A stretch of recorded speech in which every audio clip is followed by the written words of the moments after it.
मोक्षमार्गस्य नेतारं भित्तारं कर्म भूभृतां जातारं विश्वतत्त्वानां वन्दे तद्गुणलब्धये। सप्तम अध्याय आज हम प्रारंभ कर रहे हैं। इसमें 39 सूत्र हैं। यदि हम देखें इनमें तो पहले व्रत किसे कहते हैं, उनके भेद और उनकी स्थिरता के लिए 5 भावनाओं का वर्णन है। तो उसमें अहिंसा, सत्य, अचौर्य, ब्रह्मचर्य और अपरिग्रह व्रत की 5 भावनाओं के 5 सूत्र हैं। फिर इसके बाद में 4, जिसमें 2 पाप संबंधी और 2 और अन्य भावनाओं का वर्णन है। इसके बाद में 5 पापों का वर्णन है। फिर व्रती, उनके भेद, और उसमें अगारी जो है होता है, इस प्रकार से 3 सूत्र हैं। फिर इसके बाद में शील व्रतों का वर्णन, फिर संलेखना, और उसके बाद में सम्यक दर्शन के अतिचार, और इसमें व्रत शीलेषु पंच ये इस प्रकार से आगे उनमें अतिचारों की संख्या बताई है। फिर 12 व्रतों के 12 सूत्रों में अतिचार, उसके बाद में 1 अतिचार संलेखना का, इसके बाद में दान का प्रकरण में 2 सूत्र हैं। इस प्रकार से 39 सूत्रों में ये 7वां अध्याय यहाँ पर पूर्ण होगा। तो अपन सबसे पहले जहाँ आश्रव सहित संवर का वर्णन है, वैसे तो आश्रव पुण्याश्रव का मुख्यता से है, लेकिन आचार्य जी कहते हैं इसमें आश्रव ही नहीं संवर भी होता है, यानी इससे पाप का संवर होता है, पुण्य का आश्रव होता है, ऐसा कथन करने वाला ये अध्याय है। इसमें पुण्याश्रव परंपरा से मोक्ष का कारण होता है। आपने 6ठे अध्याय में भूत वृत्त्यनुकंपा वाले सूत्र में व्रती शब्द का वर्णन आया था, तो उसमें व्रत किसे कहते हैं उसका लक्षण बताने के लिए प्रथम सूत्र का अवतार हो रहा है। हिंसा नतस्तेया ब्रह्म परिग्रहेभ्यो विरतिर्व्रतम। हिंसा नतस्तेया ब्रह्म परिग्रहेभ्यो विरतिर्व्रतम।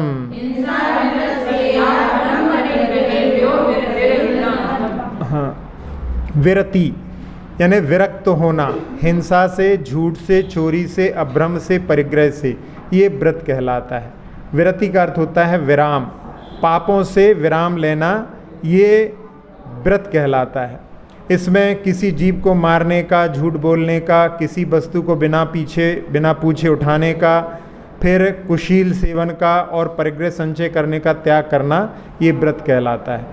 यह अणुव्रत और महाव्रत की परिभाषा नहीं है, केवल व्रत की परिभाषा है।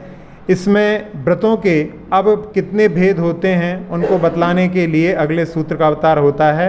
देश सर्वतोणु महती। देश सर्वतोणु महती। हाँ, देशतः और सर्वतः। जब देशतः यानी एक देश पूरा ना करके कोई भाग का यदि त्याग किया जाता है तो उस समय में वो एक देश त्याग कहलाता है, और सर्वदेश यानी पूरा त्याग किया जाता है वो वहाँ पर, तो जो एक देश त्याग किया जाता है वो अणुव्रत कहलाते हैं, और जहाँ पर पूर्ण त्याग किया जाता है वो वहाँ पर महाव्रत कहलाते हैं। तो पापों का एक देश त्याग करना अणुव्रत हो गया, और पूर्ण रूप से त्याग करना महाव्रत कहलाता है। अब इसमें अणुव्रत जो होते हैं उनमें हिंसादि 5 पापों का स्थूल रूप से त्याग करना अणुव्रत कहलाता है। जैसे 30 जीवों की संकल्पी हिंसा का त्याग करना अहिंसा अणुव्रत कहलाता है। इसी प्रकार से सत्य अणुव्रत, अचौर्य अणुव्रत, ब्रह्मचर्य अणुव्रत, और वहाँ इसी को अपन स्वदार संतोष व्रत भी कहते हैं, और परिग्रह परिमाण अणुव्रत, इस प्रकार से ये 5 अणुव्रत होते हैं। फिर हिंसादि 5 पापों का जब पूर्ण रूप त्याग किया जाता है, जैसे त्रस और स्थावर जीवों की हिंसा का पूर्णता त्याग अहिंसा महाव्रत कहलाता है। इसी प्रकार से सत्य महाव्रत, अचौर्य महाव्रत, ब्रह्मचर्य महाव्रत और अपरिग्रह महाव्रत होते हैं। अब इन व्रतों की स्थिरता के लिए 5 भावनाओं का यहाँ पर वर्णन किया जा रहा है। पहले तो उसके सूत्र में कि सब व्रतों की स्थिरता के लिए वहाँ पर 5 भावनाएं हैं। तत्स्थैर्यार्थम भावनाः, तत्स्थैर्यार्थम भावनाः पंच। तत्स्थैर्यार्थम भावनाः पंच। हाँ, इसके उच्चारण में थोड़ा सा ध्यान रखें। आप लोगों के अक्सर उच्चारण में ततस ऐसा निकलता था, तो यहाँ पर यदि अपन ततस बोलेंगे तो ता वो दूसरा बड़ा हो जाएगा। तो तत्स्थैर्यार्थम भावनाः पंच। हाँ, उन अहिंसादि व्रतों की स्थिरता के लिए प्रत्येक व्रत की 5-5 भावनाएं हैं। जैसे स्वास्थ्य ठीक रखने के लिए आप लोग योगासन लगाते हैं, प्रातःकाल में भ्रमण करते हैं, और दुकान आदि की सुरक्षा के लिए चौकीदार आदि को रखते हैं। इसी प्रकार से इन व्रतों को जो लिया है उनकी स्थिरता के लिए भी वहाँ पर बार बार जिनका चिंतन किया जाता है वो भावना कहलाती हैं। उनका जहाँ पर वर्णन किया जा रहा है उनकी भावनाओं का, उसमें भावनाओं को जो भाता है उसके माध्यम से वो मूर्छा को प्राप्त नहीं होता और वहाँ पर व्रतों की विराधना नहीं होती है। अब इसमें सबसे पहले अहिंसा व्रत का वर्णन आता है, तो उसमें अहिंसा व्रत की 5 भावनाएं कौन सी हैं उसके लिए चौथे सूत्र का अवतार होता है। वांग मनोगुप्तिर्यादान निक्षेपण समित्यालोकित पान भोजनानि पंच। वांग मनोगुप्तिर्यादान निक्षेपण समित्यालोकित पान भोजनानि पंच।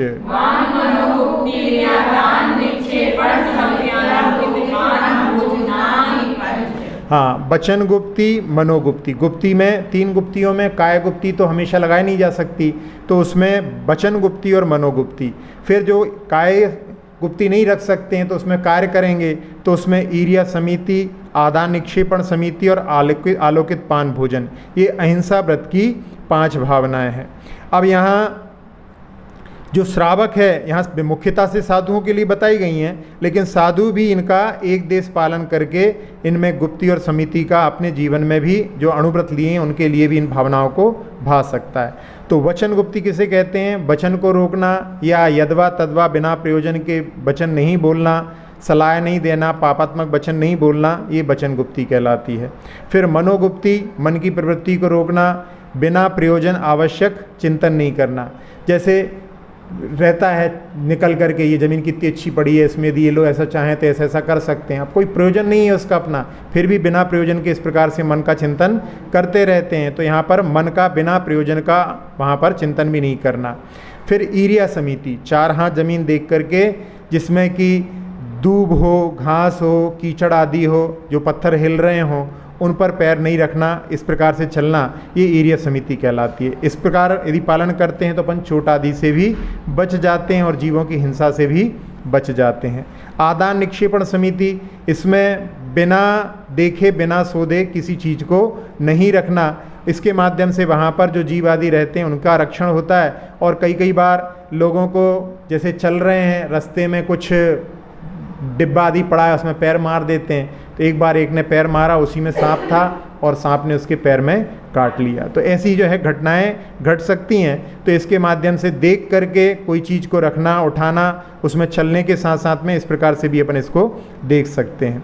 फिर आलोकित पान भोजन, यहाँ पर सूर्य के प्रकाश में शोधन करके भोजन पानी का ग्रहण करना आलोकित पान भोजन कहलाता है। आजकल के घरों में सब चीज़ों पर ध्यान बहुत देते हैं अच्छा बनाने का, लेकिन सबसे ज़्यादा कम ध्यान रसोई पर देते हैं। रसोई को जो है जबकि सबसे ज़्यादा व्यवस्थित बनाना चाहिए, जो उसमें आग्नेय दिशा में यदि इसको बनाएं तो उसमें शाम तक बहुत काफ़ी प्रकाश बना रहता है। आजकल तो जैसे शाम के भोजन के समय में तो बहुत कम घर ऐसे होंगे जिनमें कि बिना प्रकाश चालू किए भोजन कर सकें। तो इस प्रकार से वहाँ पर ऐसे जो है घर होना चाहिए कि जहाँ पर अपना जो भोजन सूर्य के, क्योंकि सूर्य के प्रकाश में प्रासुकता होती है, बिजली के प्रकाश में कभी कोई आप ना बर्तनों को ना अन्न को सुखाते हैं ना कपड़ों को सुखाते हैं। वहाँ पर सूर्य के प्रकाश में जो सूखना होता है, प्रासुकता होती है, वो नहीं होती है। तो जो सूर्य के प्रकाश का जो है नाम आलोक है।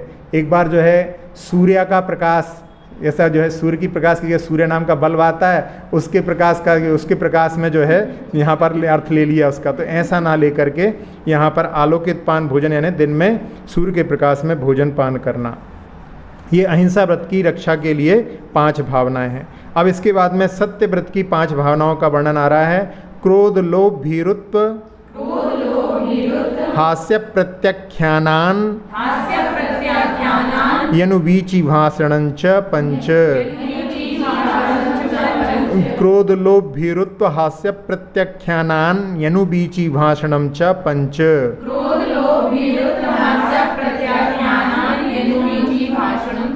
क्रोध लोभ भीरुत्व हास्य प्रत्याख्यानान यनुवीचि भाषणं च पंच।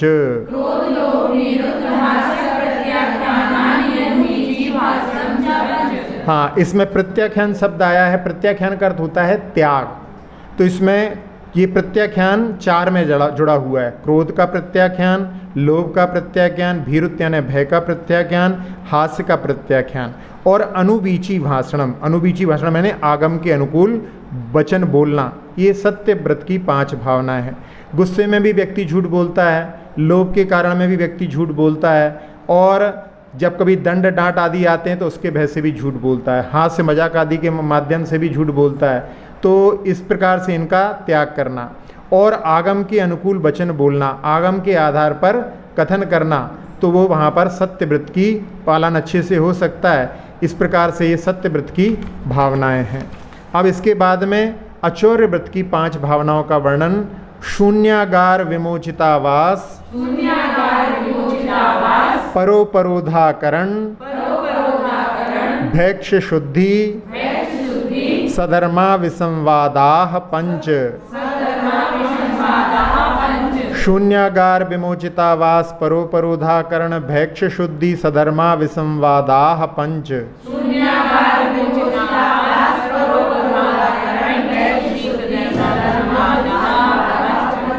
हाँ, शून्यागार, विमोचितावास, परोपरोधाकरण, भिक्षा शुद्धि और सधर्मी से विसंवाद नहीं करना, ये अचौर्य व्रत की 5 भावनाएं हैं। तो शून्यागार आवास क्या है? पर्वत की गुफा में, वृक्ष की कोटर में। वृक्ष की कोटर भी जो है ना बड़ी बड़ी होती हैं, उसमें भी रहना हो जाता है। अमेरिका आदि में तो इतने बड़े बड़े वृक्ष हैं कि उसके अंदर से पूरी रोड निकली हुई है। तो ऐसे जो वृक्ष का तना इतना मोटा हो जाता है कि उसमें इस प्रकार की स्थिति बन जाती है। तो शून्य स्थानों में निवास करना ये शून्यागार आवास है। विमोचितावास, किसी के द्वारा छोड़े हुए स्थान पर रहना, ये विमोचितावास कहलाता है। आजकल जो धर्मशाला में निवास चलता है उसको विमोचितावास मान करके साधु वहाँ पर ठहरते हैं। परोपरोधाकरण, जहाँ पर रुके हुए हैं वहाँ पर यदि कोई और रुकना चाहे तो उसे नहीं रोकना, और जहाँ कोई रुका हुआ है उसे वहाँ निकाल करके वहाँ रुकना, इस प्रकार से ये वहाँ पर नहीं करना, ये उपरोध अकरण भावना है। पर उपरोध अकरण, इस प्रकार से परोपरोधाकरण बन जाता है। फिर भैक्ष शुद्धि, भोजन की शुद्धि, अर्थात जो आचार्य शास्त्र में बताया गया है भोजन करने की विधि, उस प्रकार से भोजन करना, ये भैक्ष शुद्धि कहलाती है। फिर सधर्म अभिसंवाद, साधर्मियों से विसंवाद, तू मैं करना, ये मेरा है ये तेरा है, इस प्रकार से जो बात होती है वो नहीं करना, कलह नहीं करना, वो सधर्म अभिसंवाद कहलाता है। तो इस प्रकार से ये अचौर्य व्रत की 5 भावनाएं हैं। अब इसके बाद में ब्रह्मचर्य व्रत की 5 भावनाओं का वर्णन आ रहा है। स्त्री राग कथा श्रवण, तन मनोहरांग निरीक्षण, पूर्वरतानुस्मरण, ब्रह्मश्रेष्ठ रस, स्वशरीर संस्कार त्यागाः 5। स्त्री राग कथा श्रवण, तन मनोहरांग निरीक्षण, पूर्वरतानुस्मरण, ब्रह्मश्रेष्ठ रस, स्वशरीर संस्कार त्यागाः 5।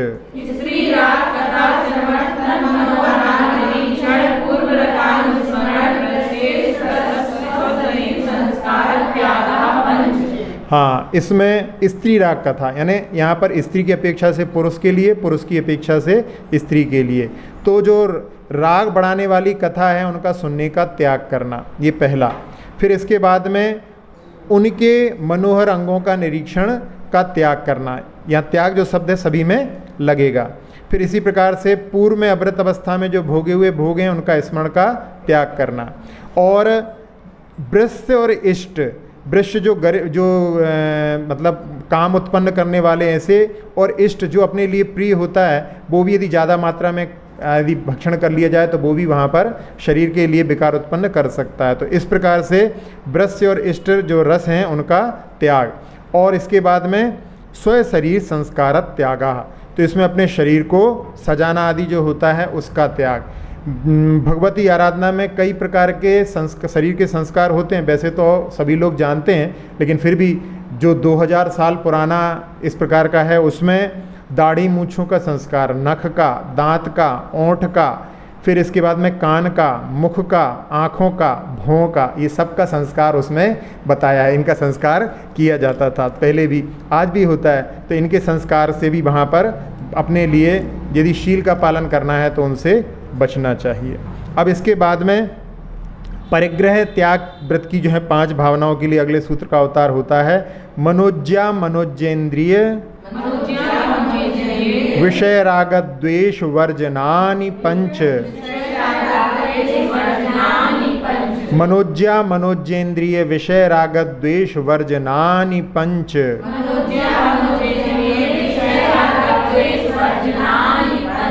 हाँ, जो मनोज्ञ ने जो मन को अच्छे लगते हैं और अमनोज्ञ जो मन को नहीं अच्छे लगते, इनमें राग द्वेष नहीं करना, ये परिग्रह त्याग व्रत की 5 भावनाएं हैं। इसमें स्पर्शन इंद्रिय के मनोज्ञ विषयों में वहाँ पर राग और अमनोज्ञ विषयों में द्वेष नहीं करना। जैसे ठंडी हवा गर्मी के समय में अच्छी लगती है, उस समय में उसके प्रति राग नहीं करना और गर्मी में लू आदि के प्रति द्वेष नहीं करना। वैसे तो जो है मन से अपन करते रहते हैं, वास्तव में होता कुछ नहीं है।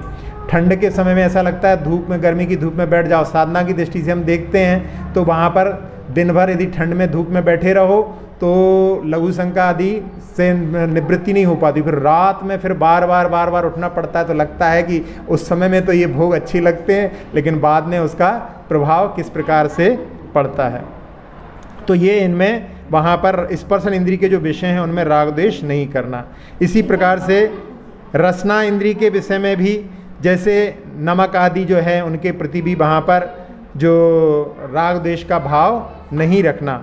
ये नमक के ऊपर जो कि प्रीति विवर्धनम रसः, प्रीति को बढ़ाने वाला जो रस होता है उसके प्रति बहुत तीव्र राग होता है। कई बार तो लोगों का ऐसा रहता है कि सबसे पहले थाली में वो रखा जाएगा तो ही भोजन शुरू होगा, उसके बाद में कोई चीज़ें परसो, यदि वो नहीं परसा तो भोजन सब बेकार। तो ऐसा इतना तीव्र राग आदि जो है अपने लिए उसको छोड़ने का प्रयास करना चाहिए। उसका लिए बताया था तरीका कि सबसे पहले तो अपन ऊपर से नमक डालने का त्याग कर दो, जो जैसा मिला है वैसा खाना चालू कर दो, तो धीरे धीरे अपना आप ही, और घर में भी धीरे धीरे मात्रा उसकी कम करना चाहिए। क्योंकि इसके माध्यम से बताया है कि एक बार के भोजन में 1 छोटी चम्मच में जितना नमक बनता है उतने में पूरा भोजन का नमक हो जाना चाहिए। लोग तो एक एक चीज़ में इतना 1 चम्मच डाल देते हैं। तो किस प्रकार से उसकी आसक्ति से जो है अपन छुटकारा प्राप्त कर सकते हैं। फिर घ्राणेन्द्रिय के भी वहाँ पर जो मनोज्ञ और अमनोज्ञ हैं उनके विषय में भी वहाँ पर राग द्वेष नहीं करना। चक्षु इंद्रिय के विषय में भी जहाँ पर रंग आदि रहते हैं उनको देख करके आकर्षण हो जाता है, और जो विकार वाले रूप होते हैं उनको देख करके वहाँ पर वमन आदि की भी स्थिति बनती है, तो उनसे बचने का प्रयास करना चाहिए। और इसी प्रकार से कर्ण इंद्रिय के जो अच्छे सुरीले भजन आदि हैं उनके प्रति राग उत्पन्न होता है, और जिनकी कर्कश आवाज़ होती है गधे कुत्ते आदि की, उसके प्रति द्वेष उत्पन्न होता है। तो इसमें भी राग द्वेष से ऊपर उठने का प्रयास इन परिग्रह त्याग भावना की, क्योंकि इनके 5 इंद्रिय के विषयों का संग्रह होता है, इसलिए उनके प्रति राग द्वेष का वहाँ पर ऊपर उठने के लिए कहा गया है। इसके बाद में 4 भावनाएं और भी हैं जो कि इन्हीं 5 पापों के बारे में या जगत के बारे में भी हैं। तो पहले तो भी 5 पापों के बारे में अपन और क्या विचार कर सकते हैं, उसके लिए हिंसा दिस्विहा मूत्रापाया वद्य दर्शनम। हिंसा दिस्विहा मूत्रापाया वद्य दर्शनम। हिंसा दिस्विहा मूत्रापाया वद्य दर्शनम।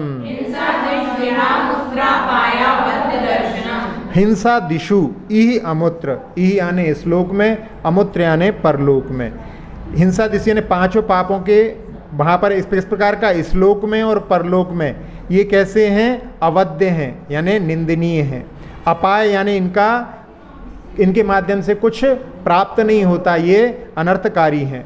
और अवध्य हैं यानी निंदनीय हैं, इस प्रकार का दर्शन करना चाहिए, ऐसा अपने लिए विचार करना चाहिए। तो 5 पापों के बारे में कि हिंसा करने से भी संसार में कोई सार्थकता नहीं है, उसके माध्यम से लोग अपने लिए प्रशंसा नहीं करते हैं। झूठ बोलने वाला, चोरी करने वाला या जो कुशील करने वाला है, परिग्रह को ज़्यादा जोड़ करके रखने वाला है, उनके प्रति लोगों की अच्छी भावना नहीं रहती है। इस प्रकार से 5 पापों के बारे में चिंतन करके उनसे ऊपर उठने का प्रयास करना चाहिए। इस प्रकार की भावना यदि अपन उस प्रकार से भाएंगे तो इन पापों से अपन बच सकते हैं। इसमें अपाय का अर्थ दिया है कि जो स्वर्ग और मोक्ष को देने वाली क्रियाओं को नाश करने वाले कार्य चेष्टा हैं वो अपाय कहलाती हैं। तो ये 5 पाप अपने लिए स्वर्ग और मोक्ष को देने वाली क्रियाओं का नाश करने वाले हैं और अवध्य हैं यानी निंदनीय हैं, असभ्य हैं, इस प्रकार से इनका चिंतन करना चाहिए।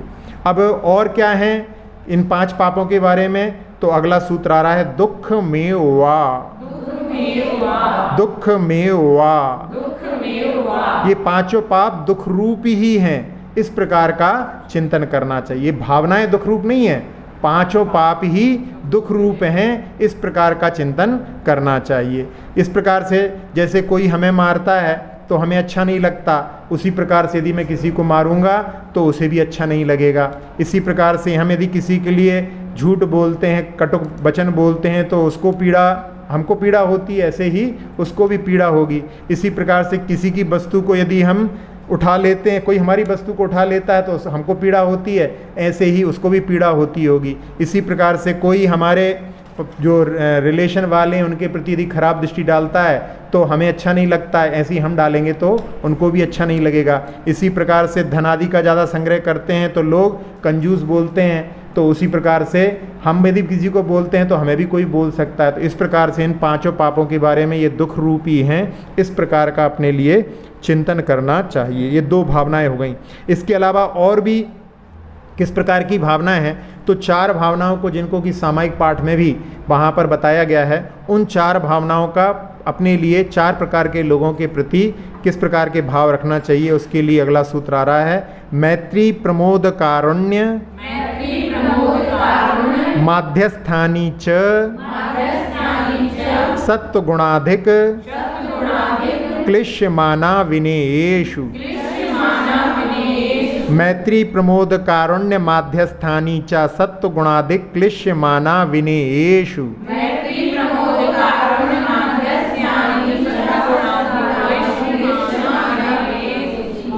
विनेयेषु, हाँ, इसमें ना के ऊपर एक ही मात्रा है। तो मैत्री सत्व यानी सभी जीवों के प्रति मित्रता का भाव, फिर जो गुण में अधिक हैं उनके प्रति प्रमोद का भाव, और जो दुखी हैं उनके प्रति करुणा का भाव, और जो अविनेय हैं, अविनयी हैं, उनके प्रति वहाँ पर माध्यस्थ भाव रखना चाहिए। अब मैत्री भावना क्या कहलाती है? परेशान दुख अनुपत्ति अभिलाषो मैत्री, किसी को दुख ना हो संसार में, ऐसी जो भावना होती है वो मैत्री भावना होती है। जैसे आप लोग पढ़ते हैं सुखी रहें सब जीव जगत के, ये भावना जो है ये मैत्री भावना है। किसी के लिए संसार में कभी पीड़ा ना हो, इस प्रकार की भावना अपने सभी जीवों के प्रति करना चाहिए। फिर प्रमोद भाव, मुख की प्रसन्नता, नाक आँख आदि हंस करके शरीर के प्रत्येक रोम से प्रफुल्लित होकर के जो प्रेम प्रकट होता है वो प्रमोद कहलाता है। तो उसमें जो गुणों में अधिक हैं उनके प्रति इस प्रकार के भाव प्रकट करना ये प्रमोद भावना है। कारुण्य, जो दुख से, दरिद्रता से, शारीरिक रोग आदि से पीड़ित हैं उनके प्रति वो क्लेशमान कहलाते हैं, यानी दुखी हैं। ऐसे जीवों को देख करके उनके दुख को दूर करने के उपाय की बुद्धि से इनके लिए कौन सी औषधि दें, कैसी सेवा करें, कैसे इनके लिए उपचार करें, इस प्रकार का जो भाव रहता है वो कारुण्य भावना अपने लिए रखनी चाहिए। और माध्यस्थ, जो मधु मांस मद्य खाने वाले हैं, व्यसनी लोग हैं, उनके लिए यदि धर्मोपदेश भी दिया जाता है तो वो उसको सुनते नहीं हैं और बल्कि गुस्सा होने लगते हैं, तो वो अभिनय कहलाते हैं। ऐसे प्राणियों के प्रति राग द्वेष नहीं करके माध्यस्थ भावना करना ही सर्वश्रेष्ठ है। एक बार 2 लोग जो है गली में लड़ रहे थे, एक वृद्ध ने, उनको जानता था कि इनके परिवार अच्छे हैं और उनके लिए कहा कि आप लोग अच्छे परिवार को, आप लोगों को ये शोभा नहीं देता ऐसा करना, और दोनों को ऐसा गुस्सा आया कि उस वृद्ध को ही उन्होंने मिल करके मार दिया, वो मरण को प्राप्त हो गया। तो ऐसी जो है माध्यस्थ भावना ऐसे लोगों के लिए रखना जरूरी है, नहीं तो ऐसे लोगों के माध्यम से, तो यहाँ पर ये कहा गया है कि जो मोह से पागल हो रहे हैं, जो देवशास्त्र गुरु की निंदा करते हैं, नास्तिक हैं, गुरु की आज्ञा को नहीं मानते हैं, ऐसे लोगों के प्रति यदि अपन कुछ कहते हैं तो उसके माध्यम से अपने लिए ही क्लेश उत्पन्न हो सकता है। इसलिए उनके प्रति अपने लिए आर्धोत के भाव नहीं करना, यही माध्यस्थ भावना कहलाती है। अब इसके बाद में एक और भावना है कि संसार और शरीर के स्वभाव का क्या विचार करना चाहिए। जगत काय स्वभाव वा संवेग वैराग्यार्थम, जगत काय स्वभाव वा संवेग वैराग्यार्थम, जगत काय स्वभावो वा संवेग वैराग्यार्थम। संवेग के लिए और वैराग्य के लिए, संवेग और वैराग्य की वृद्धि के लिए, इनके लिए जगत के स्वभाव का और काय के स्वभाव का चिंतन करना चाहिए। इसमें सूत्र में वा शब्द आया है तो जगत और शरीर के चिंतन से अहिंसादि व्रत भी स्थिर होते हैं, ये भी अर्थ इसमें लेना चाहिए। अब संवेग क्या कहलाता है कि प्रिय का वियोग, अप्रिय का संयोग, इष्ट वस्तु प्राप्त नहीं होना आदि में अत्यंत शारीरिक एवं मानसिक दुख अति कष्टदायक है और संसार के दुखों से भयभीत रहना, ये संवेग भावना है। संसार से भयभीत, संसार में सुख नहीं है, संसार के स्वरूप को समझ करके उसमें प्रीति नहीं करना, ये संवेग भावना कहलाती है। और वैराग्य पंचेंद्रियों के विषयों से विरक्त होना। संसार में जैसे कहा जाता है कि जो संसार विषय सुख होता तीर्थंकर क्यों त्यागे, इस प्रकार से जो संसार में जो सुख की भावना है उसको छोड़ करके अपने लिए भी वैराग पथ पर चलना है, इस प्रकार की भावना यदि वैराग्य को प्राप्त करना है तो उसके लिए जगत का स्वभाव और काय के स्वभाव का चिंतन करने के लिए कहा गया है। अब इस जगत के स्वभाव के बारे में कि ये संसार में कुछ भी सार नहीं है, जीवन जो है कैसा है, पानी के बुलबुले के समान है। थोड़ी देर में कभी कभी लोगों की मृत्यु हो जाती है। एक उदाहरण सुनाया था कि फुल्की खाते खाते और ठसका लगा और उसमें ही जो है श्वास नली में चला गया, बेहोश हो गया, हॉस्पिटल तक ले जाते मृत्यु हो गई। तो मृत्यु कितनी मतलब क्षणभंगुर है, तो जीवन जो है पानी के बुलबुले के समान है और भोग संपदा भी बादलों के समान क्षण भर में नष्ट होने वाली है। बरणी जी ने कह कर के रस खीर बनवाई, गन्ने के रस से खीर बनती है, उसको खीर को बनवाया और बड़ी उससे बनवाई थी, परोसी, जल्दी परोसो, गरम गरम थी और उसमें आकर के 2 मक्खियाँ लड़ रही थी, आपस में गिर गईं तो अंतराय भी हो गया। तो ऐसी जो है स्थिति, यानी भोग किस प्रकार के हैं। और संसार में जितने भी संबंध होते हैं वहाँ पर उनका प्राण निकलते ही सब संबंध नष्ट हो जाते हैं। दिखने वाले जो मकान, दुकान, सोना आदि हैं ये भी मरते ही पराये हो जाते हैं। इस प्रकार में जगत का चिंतन करना। और काय के शरीर के बारे में कि ये शरीर अपवित्र पदार्थों से भरा हुआ है, देखने में केवल बाहर से जो है अच्छा लगता है, वास्तव में इसमें पवित्रता नहीं है। इसके लिए संपर्क में आने वाले जितने भी पवित्र पदार्थ हैं वो भी क्षण भर में ही अपवित्र बन जाते हैं। इस प्रकार से इसके प्रति राग नहीं करना, ये काय के बारे में चिंतन है। इस प्रकार से विचार करने से संसार के भोग संपदा और परिवारजन आदि से अति आसक्ति, अति प्रेम उत्पन्न नहीं होता। और शरीर के स्वभाव का चिंतन करने से भोग सामग्री, शाकाहार, मांसाहार आदि में विवेक उत्पन्न होकर के आसक्ति समाप्त हो जाती है। इतना ही आज अपन इसमें रखते हैं। इन सूत्रों का पुनः उच्चारण कर लेते हैं। हिंसा नतस्तेया ब्रह्म परिग्रहेभ्यो विरतिर्वृतम, देश सर्वतोणु महती, तत्स्थैर्यार्थम भावनाः पंच पंच, वांग मनोगुप्तिर्यादान निक्षेपण समित्यालोकित पान भोजनानि पंच,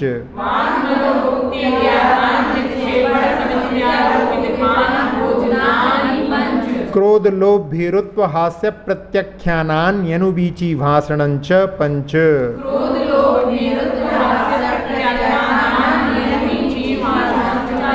शून्यागार विमोचितावास परोपरोधाकरण भैक्ष शुद्धि सधर्मा विसंवादाः पंच,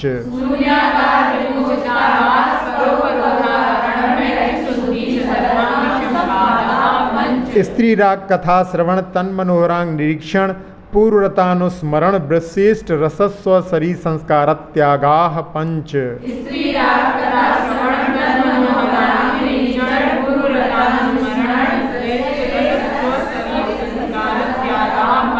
मनोज्या मनोजेंद्रिय विषय राग द्वेष वर्जनानि पंच, हिंसा दिस्विहा मूत्रापाया वद्य दर्शनम, दुख में वा, मैत्री प्रमोद कारुण्य माध्यस्थानी च सत्व गुणाधिक क्लिश्यमाना विनेयेषु,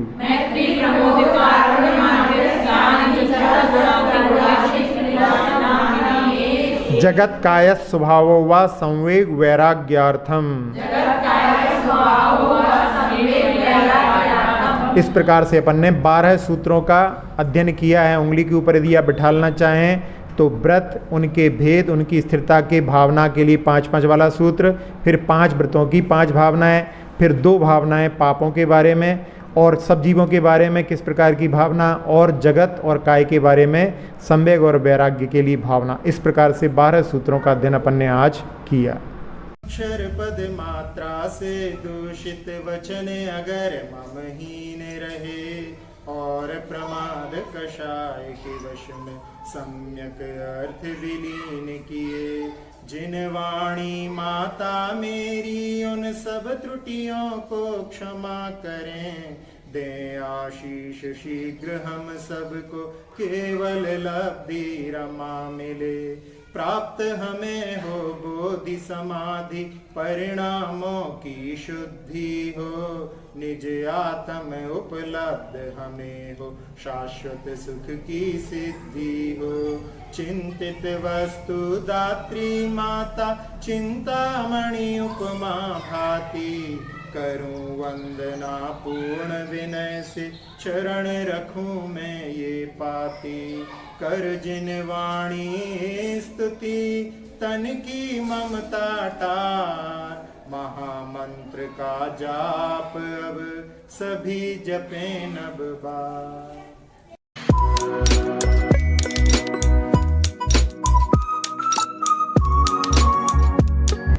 मोक्ष मार्गस्य नेतारं भित्तारं कर्म भूभृतां, जातारं विश्वतत्त्वानां वन्दे तद्गुणलब्धये।